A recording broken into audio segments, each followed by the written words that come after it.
A couple of weeks ago, while sorting out my stuff and getting things ready to move out of the UAE, I came across one of my old journals where I wrote down some of my dreams and some of my goals just a couple of years ago. And I was surprised to see how much of the stuff that I wrote down actually came true.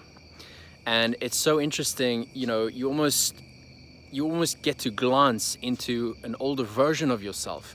And it reminds me that we're constantly reinventing ourselves, right? The Warren of 6 months ago is not the Warren of today, and the Warren in 6 months' time isn't going to be the same Warren of today. And I think it's the most beautiful thing that we get to reinvent ourselves, that we get to change, that we get to grow.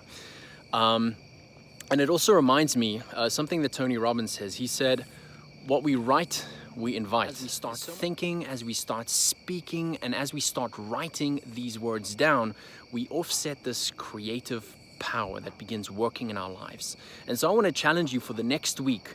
One desire, one dream, one goal, one vision that you have for your life that perhaps you've been hiding for some time, perhaps that you've been too afraid to really pursue what people might think, and you're afraid that you might fail, you're afraid that it might never come to fruition. Whatever that is, I want you to, in a moment of courage and a leap of faith, to write that down every day for the next week.